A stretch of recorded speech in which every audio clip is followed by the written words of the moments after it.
ಆ ಮಿಸ್ಟೀರಿಯಸ್ ಆಗಿರುವಂತ ಜಾಗಕ್ಕೆ ಬಂದು ತಲುಪ್ತಾರೆ. ಇವ್ರ ಮುಂದೆನೆ ಗಾಡ್ಜಿಲಾ ಇರುತ್ತೆ. ಆದ್ರಿಂದ ಇವರು ನ್ಯೂಕ್ಲಿಯರ್ ಬಾಂಬ್ ಅನ್ನ ಎತ್ಕೊಂಡು ಗಾಡ್ಜಿಲಾ ಹತ್ರ ಬರ್ತಾರೆ. ನಂತರ ಆ ಬಾಂಬ್ ಅನ್ನ ಆಕ್ಟಿವೇಟ್ ಮಾಡಿ ಗಾಡ್ಜಿಲಾದ ತುಂಬಾನೇ ಹತ್ರ ಬರ್ತಾರೆ. ಯಾಕೆಂತಂದ್ರೆ ಕೊನೆಯ ಕ್ಷಣಗಳನ್ನ ಗಾಡ್ಜಿಲಾ ಜೊತೆ ಕಳೆಯೋದಕ್ಕೆ ಅಂತ ತುಂಬಾ ಪ್ರೀತಿಯಿಂದ ಗಾಡ್ಜಿಲಾನ ಮುಟ್ತಾರೆ. ಆ ಪ್ರೀತಿಯ ಅನುಭವ ಗಾಡ್ಜಿಲಾಗೂ ಕೂಡ ಆಗುತ್ತೆ. ಅದೇ ಸಮಯಕ್ಕೆ ಆ ನ್ಯೂಕ್ಲಿಯರ್ ಬಾಂಬ್ ತುಂಬಾ ದೊಡ್ಡ ಮಟ್ಟದಲ್ಲಿ ಬ್ಲಾಸ್ಟ್ ಆಗೋಗುತ್ತೆ. ಈ ಕಡೆ ಇವರೆಲ್ಲ ಸಬ್ಮರಿನ್ ನಲ್ಲಿ ಅಲ್ಲಿಂದ ತುಂಬಾ ದೂರ ಬಂದ್ಬಿಟ್ಟಿರ್ತಾರೆ. ತುಂಬಾ ಕಷ್ಟಪಟ್ಟು ಇವರು ಸಬ್ಮರಿನ್ ನ ಮೇಲಕ್ಕೆ ತಗೊಂಡು ಬರ್ತಾರೆ. ನಂತರ ಇವರು ತುಂಬಾ ಕ್ಯೂರಿಯಾಸಿಟಿಯಿಂದ ನೀರಿನ ಕಡೆಗೆ ನೋಡ್ತಿರ್ಬೇಕಾದ್ರೇನೆ ನೀರಿನ ಒಳಗಡೆಯಿಂದ ಗಾಡ್ಜಿಲಾ ಹೊರಗಡೆ ಬರುತ್ತೆ. ಆ ನ್ಯೂಕ್ಲಿಯರ್ ಬಾಂಬ್ ಇಂದ ಗಾಡ್ಜಿಲಾ ತುಂಬಾನೇ ಸ್ಟ್ರಾಂಗ್ ಆಗೋಗಿರುತ್ತೆ. ಯಾಕೆಂತಂದ್ರೆ ನ್ಯೂಕ್ಲಿಯರ್ ರೇಡಿಯೇಷನ್ಸ್ ಗಳೇ ಗಾಡ್ಜಿಲಾಗೆ ಎನರ್ಜಿ. ಅಟಾಮಿಕ್ ಬ್ರೆತ್ ಅನ್ನ ಮೇಲಕ್ಕೆ ಬಿಟ್ಟಾಗ ಎಲ್ಲರಿಗೂ ಕೂಡ ಗೊತ್ತಾಗುತ್ತೆ ಇದರ ಶಕ್ತಿ ಎಂತದ್ದು ಅಂತ. ನಂತರ ಗಾಡ್ಜಿಲಾ ಇವರ ಸಬ್ಮರಿನ್ ನ ತುಂಬಾನೇ ಹತ್ರ ಬರುತ್ತೆ. ಇದರಿಂದ ಎಲ್ಲರೂ ಹೆದರ್ಕೊ ಬಿಡ್ತಾರೆ. ಆದ್ರೆ ಗಾಡ್ಜಿಲಾ ಮಾತ್ರ ಇವರಿಗೆ ಏನು ಮಾಡೋದಿಲ್ಲ. ನನ್ನ ಹಿಂದೆ ಬನ್ನಿ ಅನ್ನೋ ರೀತಿ ಅಲ್ಲಿಂದ ಮುಂದೆ ಹೋಗುತ್ತೆ. ಇವರು ಕೂಡ ಪ್ಲೇನ್ ನಲ್ಲಿ ಅದನ್ನ ಫಾಲೋ ಮಾಡೋದಕ್ಕೆ ಶುರು ಮಾಡ್ತಾರೆ. ಸಿರಿಜಾವಾ ಪ್ರಾಣ ಹೋಗಿರೋದು ಮೊನಾರ್ಕ್ ನವರೆಲ್ಲರಿಗೂ ಗೊತ್ತಾಗುತ್ತೆ. ಅವರ ತ್ಯಾಗ ವೇಸ್ಟ್ ಆಗ್ಬಾರ್ದು, ನಾವು ಆ ಗಿಡೋರನ್ನ ಸಾಯಿಸ್ಲೇಬೇಕು ಅಂತ ಇವರೆಲ್ಲ ಗಾಡ್ಜಿಲಾ ಜೊತೆ ಸೇರಿ ಗಿಡೋರ ಜೊತೆ ಫೈಟ್ ಮಾಡ್ಬೇಕು ಅಂತ ಡಿಸೈಡ್ ಮಾಡ್ತಾರೆ. ಈ ಕಡೆ ಅಮ್ಮ ಮೆಡಿಸನ್ ನ ಹುಡ್ಕೊಂಡು ಹೋಗ್ತಿರ್ಬೇಕಾದ್ರೆ ಅಲ್ಲಿಗೆ ಅಲೆನ್ ಬಂದು ಅವಳನ್ನ ತಡೆಯೋದಕ್ಕೆ ಪ್ರಯತ್ನ ಪಡ್ತಾನೆ. ಈಗ ನಾವೇನ್ ಮಾಡಿದೀವೋ ಅದು ಸರಿಯಾಗೇ ಇದೆ, ಬೇರೆ ಏನು ಮಾಡೋದಕ್ಕೆ ಹೋಗ್ಬೇಡ ಅಂತ. ಆಗ ಇವಳು ಗನ್ ಪಾಯಿಂಟ್ ಅನ್ನ ಮಾಡಿ ಹೇಳ್ತಾಳೆ, ನಾನೀಗಾಗ್ಲೇ ನನ್ನ ಮಗನನ್ನ ಕಳ್ಕೊಂಡಿದ್ದೀನಿ, ಮಗಳನ್ನು ಕೂಡ ಕಳ್ಕೊಳ್ಳೋದಕ್ಕೆ ರೆಡಿ ಆಗಿಲ್ಲ ಅಂತ. ಸರಿ ಅಂತ ಹೇಳಿ ಅಲೆನ್ ಅವಳನ್ನ ಹೋಗೋದಕ್ಕೆ ಬಿಡ್ತಾನೆ. ಈ ಕಡೆ ಮೆಡಿಸನ್ ಸ್ಟೇಡಿಯಂ ನ ಮೇಲೆ ನಿಂತ್ಕೊಂಡು ಯಾವ್ದಾದ್ರು ಮಾನ್ಸ್ಟರ್ಸ್ ಗಳು ಬರ್ತಾ ಇದಾವ ಅಂತ ನೋಡ್ತಿರ್ತಾಳೆ. ಆಗ ಇವಳಿಗೆ ಗಿಡೋರ ಬರ್ತಿರುವಂತ ಸೂಚನೆಗಳು ಸಿಗ್ತವೆ. ಇದರಿಂದ ಇವಳು ಹೆದರ್ಕೊಳ್ತಿರ್ಬೇಕಾದ್ರೇನೆ ನಮ್ಗೆ ತೋರಿಸ್ತಾರೆ ಒಂದು ದೊಡ್ಡ ಚಂಡಮಾರುತನೆ ಸ್ಟೇಡಿಯಂ ನ ಕಡೆಗೆ ಬರ್ತಿರುತ್ತೆ. ಇದರಿಂದ ಇವಳು ತುಂಬಾ ಹೆದರ್ಕೊಂಡು ಅಲ್ಲಿಂದ ಕಂಟ್ರೋಲ್ ರೂಮ್ ಗೆ ಮತ್ತೆ ಬಂದ್ಬಿಡ್ತಾಳೆ. ಇವಳು ಆಗ್ಲೇ ಸಿಗ್ನಲ್ ಅನ್ನ ಕಳ್ಸಿದ್ಲಲ್ಲ ಅದನ್ನ ಟ್ರ್ಯಾಕ್ ಮಾಡ್ಕೊಂಡೇ ಗಿಡೋರ ಇಲ್ಲಿಗೆ ಬಂದಿರೋದು. ನೋಡ್ತಾ ನೋಡ್ತಿದ್ದಂಗೆನೆ ಗಿಡೋರ ಆ ಸ್ಟೇಡಿಯಂ ನ ಮಧ್ಯ ಬಂದ್ಬಿಡುತ್ತೆ. ಹಾಗೆ ಆರ್ಕ ಡಿವೈಸ್ ನಿಂದ ಇನ್ನೂ ಸಿಗ್ನಲ್ ರಿಲೀಸ್ ಆಗ್ತಾನೆ ಇರುತ್ತೆ. ಈ ಕಡೆ ಕಂಟ್ರೋಲ್ ರೂಮ್ ನಲ್ಲಿ ಮೆಡಿಸನ್ ಆರ್ಕ ಡಿವೈಸ್ ನಿಂದ ಸಿಗ್ನಲ್ ಅನ್ನ ಆಫ್ ಮಾಡ್ತಾಳೆ. ಆದ್ರೆ ಅಷ್ಟೊತ್ತಿಗೆ ಗಿಡೋರ ಇವಳನ್ನ ನೋಡ್ಬಿಡುತ್ತೆ. ಆದ್ರಿಂದ ಆ ಜಾಗನೆಲ್ಲ ನಾಶ ಮಾಡೋದಕ್ಕೆ ಶುರು ಮಾಡುತ್ತೆ. ಇವಳು ಕೂಡ ಅದರಿಂದ ತಪ್ಪಿಸ್ಕೊಂಡು ಹೋಗ್ತಿರ್ತಾಳೆ. ಇದು ಸಂಪೂರ್ಣವಾದಂತ ಸ್ಟೇಡಿಯಂ ಅನ್ನೇ ನಾಶ ಮಾಡ್ತಿರುತ್ತೆ. ಆದ್ರೂ ಕೂಡ ಅದೆಲ್ಲದ್ರಿಂದ ತಪ್ಪಿಸ್ಕೊಂಡು ಇವಳು ಒಂದು ಜಾಗಕ್ಕೆ ಬಂದು ನಿಂತ್ಕೋತಾಳೆ. ನಂತರ ಅವಳ ಹತ್ರ ಇದ್ದಂತ ಆರ್ಕ ಡಿವೈಸ್ ಅನ್ನ ಗಿಡಾರ ಕಡೆಗೆ ಎಸೆದ್ ಬಿಡ್ತಾಳೆ. ಗಿಡೋರ ಅವಳ ಮೇಲೆ ಅಟ್ಯಾಕ್ ಮಾಡೋದಕ್ಕೆ ನೋಡ್ತಿರ್ಬೇಕಾದ್ರೆ ಅಟಾಮಿಕ್ ಬ್ರೆತ್ ಬಂದು ಅದಕ್ಕೆ ಬೀಳುತ್ತೆ. ಇದರಿಂದ ಅದು ಕೆಳಗಡೆ ಬಿದ್ದೋಗುತ್ತೆ. ಹಿಂದೆ ತಿರುಗಿ ನೋಡಿದ್ರೆ ಗಾಡ್ಜಿಲಾ ಮಿಲಿಟರಿ ಅವರ ಜೊತೆ ಸೇರಿ ಗಿಡೋರ ಜೊತೆ ಯುದ್ಧ ಮಾಡೋದಕ್ಕೆ ಅಂತ ಬರ್ತಿರುತ್ತೆ. ಇಲ್ಲಿ ನಮ್ಗೆ ಒಂದು ವಿಷಯ ಮಾತ್ರ ಕನ್ಫರ್ಮ್ ಆಗೋಗುತ್ತೆ, ಗಾಡ್ಜಿಲಾ ಯಾವತ್ತು ಮನುಷ್ಯರಿಗೆ ಕೆಟ್ಟದನ್ನ ಬಯಸೋದಿಲ್ಲ ಅಂತ. ನಂತರ ಮಿಲಿಟರಿ ಅವರು ಹಾಗೆ ಮೊನಾರ್ಕ್ ನವರು ಎಲ್ಲಾ ತಯಾರನ್ನು ಮಾಡ್ಕೊಂಡು ಗಿಡೋರ ಮೇಲೆ ಕಂಟಿನ್ಯೂಸ್ ಆಗಿ ಅಟ್ಯಾಕ್ ಮಾಡೋದಕ್ಕೆ ಶುರು ಮಾಡ್ತಾರೆ. ಅದೇ ಸಮಯಕ್ಕೆ ಮೆಡಿಸನ್ ಕೂಡ ಅಲ್ಲಿಂದ ತಪ್ಪಿಸ್ಕೊಂಡು ಹೊರಟೋಗ್ತಾಳೆ. ನಂತರ ಗಾಡ್ಜಿಲಾ ಹಾಗೆ ಗಿಡೋರ ಮಧ್ಯೆ ಮತ್ತೊಂದ್ಸಲ ಭಯಂಕರ ಯುದ್ಧ ಶುರು ಆಗೋಗುತ್ತೆ.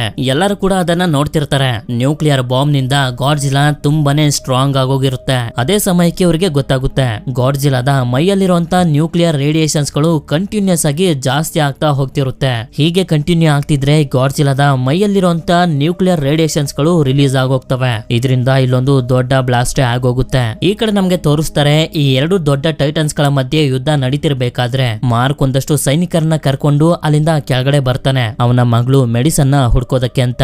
ಆದ್ರೆ ಇವರು ಗಿಡೋರ ಹಾಗೆ ಗಾಡ್ಜಿಲಾ ಮಧ್ಯೆ ಬಂದು ಸಿಗಾಕೋಬಿಟ್ಟಿರ್ತಾರೆ. ಅಲ್ಲೇ ಇವರಿಗೆ ಆಗ್ಲೇ ಮೆಡಿಸನ್ ಎಸ್ತಿದ್ದಂತ ಆರ್ಕ ಡಿವೈಸ್ ಸಿಗುತ್ತೆ. ಆದ್ರೆ ಅದು ಕೆಟ್ಟೋಗಿರುತ್ತೆ.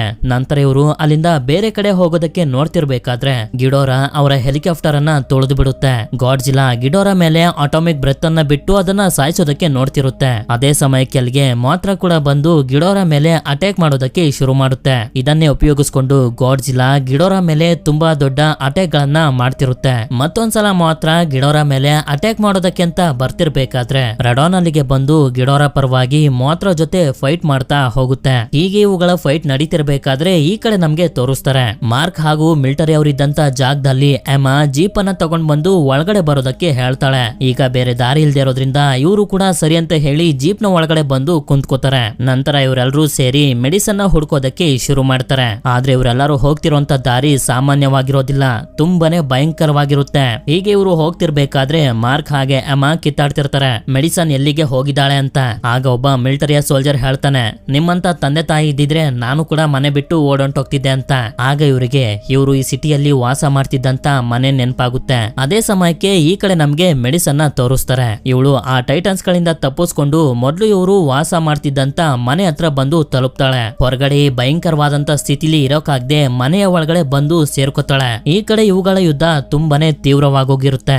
ನಂತರ ಗಿಡೋರ ಎಲೆಕ್ಟ್ರಿಸಿಟಿನ ಅಬ್ಸರ್ವ್ ಮಾಡ್ಕೊಂಡು ಸುತ್ತಮುತ್ತ ಇರುವಂತ ಪ್ಲೇನ್ ಗಳನ್ನ ಬ್ಲಾಸ್ಟ್ ಮಾಡ್ಬಿಡುತ್ತೆ. ಹಾಗೆ ಗಾಡ್ಜಿಲಾನು ಕೂಡ ತುಂಬಾನೇ ವೀಕ್ ಆಗ್ಬಿಟ್ಟಿರುತ್ತೆ. ಹಾಗೆ ಇದ್ರ ಒಳಗಡೆ ಇರುವಂತ ನ್ಯೂಕ್ಲಿಯರ್ ರೇಡಿಯೇಷನ್ಸ್ ಗಳು ಇನ್ನೇನು ಬ್ಲಾಸ್ಟ್ ಆಗೋದ್ರಲ್ಲಿರುತ್ತೆ. ಅದಕ್ಕೆ ಉಳಿದಿರುವಂತ ಅಲ್ಪ ಸ್ವಲ್ಪ ಪ್ಲೇನ್ ಗಳು ಅಲ್ಲಿಂದ ದೂರ ಹೊರಟೋಗ್ತವೆ. ರೋಡಾನ್ ಕೂಡ ಮೋತ್ರ ಮೇಲೆ ಕಂಟಿನ್ಯೂಸ್ ಆಗಿ ಅಟ್ಯಾಕ್ ಮಾಡ್ತಿರ್ಬೇಕಾದ್ರೆ ಒಂದು ಸಲ ಬಿಡಿಸ್ಕೊಳ್ಳುತ್ತೆ. ಮತ್ತೊಂದ್ಸಲ ಅದು ಮೋತ್ರ ಮೇಲೆ ಅಟ್ಯಾಕ್ ಮಾಡೋದಕ್ಕೆ ಬಂದಾಗ ಅದಕ್ಕೆ ಚುಚ್ಚು ಬಿಡುತ್ತೆ. ಮೋತ್ರ ತುಂಬಾನೇ ವೀಕ್ ಆಗೋಗಿರುತ್ತೆ.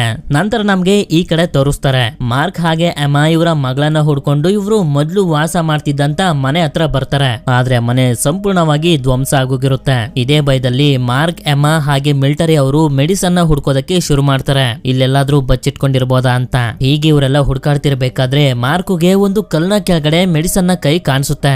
ಆದ್ರಿಂದ ಇವರು ಮೇಲಿದ್ದಂತ ಕಲ್ಲನ್ನ ತೆಗ್ದಾಗ ಮೆಡಿಸನ್ ಒಂದು ಬಾತ್ ಟಬ್ ನ ಒಳಗಡೆ ಇರ್ತಾಳೆ. ಆದ್ರಿಂದ ಅವಳನ್ನ ಹೊರಗಡೆ ಕರ್ಕೊಂಡ್ ಬಂದು ಇವರು ಅಳ್ತಿರ್ತಾರೆ. ಅದೇ ಸಮಯಕ್ಕೆ ಮೆಡಿಸನ್ ಗೆ ಎಚ್ಚರ ಆಗುತ್ತೆ. ಇದರಿಂದ ಇವರಿಬ್ರಿಗೂ ತುಂಬಾನೇ ಸಂತೋಷ ಆಗುತ್ತೆ. ಈ ಕಡೆ ಗಾಡ್ಜಿಲಾ ಹಾಗೆ ಗಿಡೋರ ಮಧ್ಯೆ ಇನ್ನೂ ಕೂಡ ಯುದ್ಧ ನಡೀತಾನೆ ಇರುತ್ತೆ. ಗಿಡೋರ ಗಾಡ್ಜಿಲಾ ಮೇಲೆ ಅಟ್ಯಾಕ್ ಮಾಡಿ ಅದನ್ನ ಎತ್ಕೊಂಡು ಮೇಲಕ್ಕೆ ಬರ್ತಿರುತ್ತೆ. ನಂತರ ಅದನ್ನ ಎತ್ಕೊಂಡು ತುಂಬಾ ಮೇಲೆ ಬಂದು ಗಾಡ್ಜಿಲಾನ ಅಲ್ಲಿಂದ ಕೆಳಗಡೆ ಬಿಟ್ಬಿಡುತ್ತೆ. ಗಾಡ್ಜಿಲಾನು ಕೂಡ ತುಂಬಾ ವೇಗವಾಗಿ ಕೆಳಗಡೆ ಬೀಳ್ತಿರುತ್ತೆ. ಇದನ್ನೆಲ್ಲ ಇವರು ಕೂಡ ನೋಡ್ತಿರ್ತಾರೆ. ಅದೇ ಸಮಯಕ್ಕೆ ಗಾಡ್ಜಿಲಾ ಬಂದು ಬಿದ್ದೋಗುತ್ತೆ. ಗಿಡೋರ ಮತ್ತೊಂದ್ಸಲ ಅಲ್ಲಿಗೆನೆ ಬರುತ್ತೆ. ಸ್ವಲ್ಪನೂ ಕೂಡ ಶಕ್ತಿ ಇಲ್ಲದೆ ಮಲ್ಗಿರುವಂತ ಗಾಡ್ಜಿಲಾ ಮೇಲೆ ಮಾತ್ರ ಬರುತ್ತೆ. ನಂತರ ಇದು ಬೇಕು ಅಂತಾನೆ ಗಿಡೋರ ಮುಂದೆ ಬಂದ್ಬಿಡುತ್ತೆ. ಗಿಡೋರ ಅಟ್ಯಾಕ್ ಮಾಡ್ತಿದ್ದಂಗೆನೆ ಮಾತ್ರ ಒಳಗಡೆ ಇದ್ದಂತ ಎನರ್ಜಿ ಎಲ್ಲ ಬಂದು ಗಾಡ್ಜಿಲಾಗೆ ಸೇರ್ಕೊಳ್ಳುತ್ತೆ. ಗಿಡೋರ ಮತ್ತೊಂದ್ಸಲ ಗಾಡ್ಜಿಲಾ ಮೇಲೆ ಅಟ್ಯಾಕ್ ಮಾಡಿ ಸಾಯಿಸೋದಕ್ಕೆ ಅಂತ ಬರ್ತಿರುತ್ತೆ. ಅದನ್ನ ನೋಡಿ ಮಾರ್ಕ್ ಹಾಗೆ ಎಮಾ ಇಬ್ರು ಕೂಡ ಆರ್ಕಾ ಡಿವೈಸ್ ಅನ್ನ ರೆಡಿ ಮಾಡೋದಕ್ಕೆ ಶುರು ಮಾಡ್ತಾರೆ. ಯಾಕೆಂತಂದ್ರೆ ಈ ಡಿವೈಸ್ ಇಂದ ಗಿಡೋರನ್ನ ಡಿಸ್ಟ್ರಾಕ್ಟ್ ಮಾಡಬಹುದು. ಆಗ ಗಾಡ್ಜಿಲಾಗೆ ಸುಧಾರಿಸ್ಕೊಳ್ಳೋಕೆ ಟೈಮ್ ಸಿಗುತ್ತೆ ಅಂತ. ಈ ಕಡೆ ಗಿಡೋರ ಗಾಡ್ಜಿಲಾದ ಎನರ್ಜಿನೆಲ್ಲ ಹೀರೋದಕ್ಕೆ ಶುರು ಮಾಡ್ಬಿಟ್ಟಿರುತ್ತೆ. ಅದೇ ಸಮಯಕ್ಕೆ ಇವರು ಆರ್ಕಾ ಡಿವೈಸ್ ಅನ್ನ ರೆಡಿ ಮಾಡಿ ಗಿಡೋರನ್ನ ಡಿಸ್ಟ್ರಾಕ್ಟ್ ಮಾಡೋದಕ್ಕೆ ಶುರು ಮಾಡ್ತಾರೆ. ಅದೇ ಸಮಯಕ್ಕೆ ಅಲ್ಲಿಗೆ ಮಿಲಿಟರಿಯ ಒಂದು ಹೆಲಿಕಾಪ್ಟರ್ ಬರುತ್ತೆ ಇವರನ್ನ ಕಾಪಾಡೋದಕ್ಕೆ ಅಂತ. ಆಗ ಎಮಾ ಮಾರ್ಕ್ ಗೆ ಹೇಳ್ತಾಳೆ, ನೀವು ಮೆಡಿಸನ್ ನ ಕರ್ಕೊಂಡು ಹೋಗ್ತೀರಿ, ನಾನು ಹಿಂದೆನೆ ಬರ್ತೀನಿ ಅಂತ. ಸರಿ ಅಂತ ಅವನು ಕೂಡ ಮೆಡಿಸನ್ ನ ಕರ್ಕೊಂಡು ಹೋಗ್ತಿರ್ತಾನೆ. ನಂತರ ಇವಳು ಸಿಗ್ನಲ್ ಅನ್ನ ಆನ್ ಮಾಡಿದ ತಕ್ಷಣನೇ ಗಿಡೋರ ಇವಳ ಕಡೆಗೆ ಅಟ್ರಾಕ್ಟ್ ಆಗೋದಕ್ಕೆ ಶುರುವಾಗುತ್ತೆ. ಗಿಡೋರ ಬರ್ತಿರೋದ್ರಿಂದ ಎಲ್ಲರೂ ಕೂಡ ಹೆಲಿಕಾಪ್ಟರ್ ನ ಒಳಗಡೆ ಹೋಗ್ತಿರ್ತಾರೆ. ಆದ್ರೆ ಎಮಾ ಮಾತ್ರ ಹೆಲಿಕಾಪ್ಟರ್ ನ ಒಳಗಡೆ ಹೋಗೋದಿಲ್ಲ. ಮೆಡಿಸನ್ ಹಾಗೆ ಮಾರ್ಕ್ ನ ಹೆಲಿಕಾಪ್ಟರ್ ನಲ್ಲಿ ಹೋಗೋದಕ್ಕೆ ಬಿಟ್ಟು ಇವಳು ಆರ್ಕಾ ಡಿವೈಸ್ ನ ತಗೊಂಡು ಅಲ್ಲಿಂದ ಬೇರೆ ಕಡೆಗೆ ಹೋಗೋದಕ್ಕೆ ಶುರು ಮಾಡ್ತಾಳೆ. ಯಾಕೆಂತಂದ್ರೆ ಗಿಡೋರನ್ನ ನನ್ ಕಡೆ ಬರೋ ರೀತಿ ಮಾಡಿದ್ರೆ ಮಾರ್ಕ್ ಹಾಗೆ ಮೆಡಿಸನ್ ಇಲ್ಲಿಂದ ಸೇಫ್ ಆಗಿ ಹೋಗ್ಬೋದು ಅಂತ. ಇವಳು ಜೀಪ್ ನಲ್ಲಿ ಅಲ್ಲಿಂದ ಹೋಗ್ತಿರ್ಬೇಕಾದ್ರೆ ಗಿಡೋರ ಕೂಡ ಇವಳನ್ನ ಫಾಲೋ ಮಾಡ್ತಿರುತ್ತೆ. ಅದನ್ನ ನೋಡಿ ಮೆಡಿಸನ್ ಗೆ ತುಂಬಾನೇ ದುಃಖ ಆಗುತ್ತೆ. ಹೀಗೆ ಎಮಾ ಹೋಗ್ತಿರ್ಬೇಕಾದ್ರೆ ಗಿಡೋರ ಜೀಪ್ ನ ಮೇಲೆ ಅಟ್ಯಾಕ್ ಮಾಡ್ಬಿಡುತ್ತೆ. ಅದು ಇವಳನ್ನ ಸಾಯಿಸೋದಕ್ಕೆ ಹತ್ರ ಬರ್ತಿರ್ಬೇಕಾದ್ರೇನೆ ಲಾಂಗ್ ಲೀವ್ ದ ಕಿಂಗ್ ಅಂತ ಹೇಳ್ತಾಳೆ. ಗಿಡೋರ ಹಿಂದೆ ತಿರುಗಿ ನೋಡಿದ್ರೆ ಗಾಡ್ಜಿಲಾ ಬರ್ತಿರೋ ದಾರಿಲಿ ಇರೋಂತ ಎಲ್ಲಾ ವಸ್ತುಗಳು ಮೆಲ್ಟ್ ಆಗ್ತಿರ್ತವೆ. ಯಾಕೆ ಅಂತಂದ್ರೆ ಗಾಡ್ಜಿಲಾಗೆ ಮಾತ್ರ ಎನರ್ಜಿ ಸಿಕ್ಕಿದ್ದಂಗೆನೆ ಇದು ತುಂಬಾನೇ ಪವರ್ಫುಲ್ ಆಗೋಗಿರುತ್ತೆ. ಹಾಗೆ ಇದು ಲಾವದ ರೀತಿ ಕುದಿತಿರುತ್ತೆ. ನಂತರ ಗಾಡ್ಜಿಲಾ ಅದರ ಪವರ್ ನಿಂದ ಒಂದೇ ಒಂದು ಬ್ಲಾಸ್ಟ್ ಅನ್ನ ಮಾಡುತ್ತೆ. ಇದರಿಂದ ಗಿಡೋರ ಸುಟ್ಟು ಬೂದಿ ಆಗೋದಕ್ಕೆ ಶುರುವಾಗುತ್ತೆ. ಗಿಡೋರ ಎಷ್ಟೇ ಅಟ್ಯಾಕ್ ಮಾಡಿದ್ರು ಗಾಡ್ಜಿಲಾಗೆ ಏನು ಆಗ್ತಿರೋದಿಲ್ಲ. ಇದು ಮತ್ತೊಂದು ಬ್ಲಾಸ್ಟ್ ಮಾಡ್ತಿದ್ದಂಗೆನೆ ಗಿಡೋರಾದ ಕತೆ ಮುಗ್ದೋಗುತ್ತೆ. ಹಾಗೆ ಅದನ್ನ ತುಳಿದು ಸಂಪೂರ್ಣವಾಗಿ ಸಾಯಿಸ್ಬಿಡುತ್ತೆ. ಇಲ್ಲಿಗೆ ಭೂಮಿಗೆ ಬಂದಿದ್ದಂತ ಒಂದು ದೊಡ್ಡ ಗಂಡಾಂತರ ತಪ್ಪುತ್ತೆ. ಅದೇ ಸಮಯಕ್ಕೆ ಮತ್ತೊಂದ್ಸಲ ಗಿಡೋರದ ತಲೆ ಮೇಲೆ ಬಂದ್ಬಿಡುತ್ತೆ. ನೋಡಿದ್ರೆ ಅದರ ತಲೆ ಗಾಡ್ಜಿಲಾದ ಬಾಯಲ್ಲಿರುತ್ತೆ. ಅಟೋಮಿಕ್ ಬ್ರೆತ್ ನಿಂದ ಅದರ ತಲೆನ ಸರ್ವ ನಾಶ ಮಾಡ್ಬಿಡುತ್ತೆ. ಇದನ್ನ ಹೆಲಿಕಾಪ್ಟರ್ ನಲ್ಲಿ ಹೋಗ್ತಿರೋರೆಲ್ಲ ನೋಡ್ತಿರ್ತಾರೆ. ಅದೇ ಸಮಯಕ್ಕೆ ಭೂಮಿಲಿ ಎಚ್ಚರ ಆಗಿದ್ದಂತ ಎಲ್ಲಾ ಟೈಟನ್ಸ್ ಗಳು ಅಲ್ಲಿಗೆ ಬರ್ತವೆ. ಗಾಡ್ಜಿಲಾ ಅವುಗಳ ಜೊತೆ ಫೈಟ್ ಮಾಡೋದಕ್ಕೆ ರೆಡಿ ಆಗ್ತಿರ್ಬೇಕಾದ್ರೆ ಅಲ್ಲಿಗೆ ರೆಡಾನ್ ಬಂದು ಗಾಡ್ಜಿಲಾನ ತಮ್ಮ ರಾಜನಾಗಿ ಸ್ವೀಕರಿಸುತ್ತೆ. ಅಷ್ಟೇ ಅಲ್ಲ, ಎಲ್ಲಾ ಟೈಟನ್ಸ್ ಗಳು ಗಾಡ್ಜಿಲಾನ ರಾಜನಾಗಿ ಸ್ವೀಕರಿಸ್ತವೆ. ಗಾಡ್ಜಿಲಾನು ಕೂಡ ಒಬ್ಬ ರಾಜನ್ ತರನೇ ಗರ್ಜಿಸುತ್ತೆ. ನಂತರ ನಮ್ಗೆ ಗೊತ್ತಾಗುತ್ತೆ ಮೊನಾರ್ಕ್ ನ ಕಂಪನಿಯವರು ಈ ಭೂಮಿಲಿ ಇರುವಂತ ಎಲ್ಲಾ ಟೈಟನ್ಸ್ ಗಳ ಬಗ್ಗೆ ಇರುವಂತ ಡೀಟೇಲ್ಸ್ ಅನ್ನ ಪಬ್ಲಿಕ್ ಅಲ್ಲಿ ರಿಲೀಸ್ ಮಾಡ್ಬಿಟ್ಟಿರ್ತಾರೆ. ಹಾಗೆ ಅವರಿಗೆ ಮಾತ್ರದ ಒಂದು ಮೊಟ್ಟೆ ಕೂಡ ಸಿಕ್ಕಿರುತ್ತೆ. ನಂತರ ಸ್ಕಲ್ ಐಲ್ಯಾಂಡ್ ನಲ್ಲಿರುವಂತ ಒಂದು ಬಂಡೆಯ ಮೇಲಿನ ಚಿತ್ರನ ತೋರಿಸಿದಾಗ ನಮ್ಗೆ ಗೊತ್ತಾಗುತ್ತೆ ಕಾಂಗ್ ಹಾಗೆ ಗಾಡ್ಜಿಲಾದ ಪೂರ್ವಜರು ತುಂಬಾ ದೊಡ್ಡ ವೈರಿಗಳು ಅಂತ. ಅಂದ್ರೆ ಮುಂದಿನ ಮೂವಿ ಗಾಡ್ಜಿಲಾ ವರ್ಸಸ್ ಕಾಂಗ್ ನ ಬಗ್ಗೆ ನಮ್ಗೆ ಹಿಂಟ್ ಕೊಡ್ತಿದ್ದಾರೆ. ನಂತರ ಈ ಮೂವಿಯ ಪೋಸ್ಟ್ ಕ್ರೆಡಿಟ್ ಸೀನ್ ನಲ್ಲಿ ನಮ್ಗೆ ತೋರಿಸ್ತಾರೆ ಅಲೆನ್ ಜೋನಾ ಒಂದು ಜಾಗಕ್ಕೆ ಬಂದು ಕಟ್ ಆಗಿರುವಂತ ಗಿಡೋರದ ತಲೆಯನ್ನ ತಗೋತಿರ್ತಾನೆ. ಇಲ್ಲಿಗೆ ಈ ಮೂವಿ ಎಂಡ್ ಆಗುತ್ತೆ. ನೀವು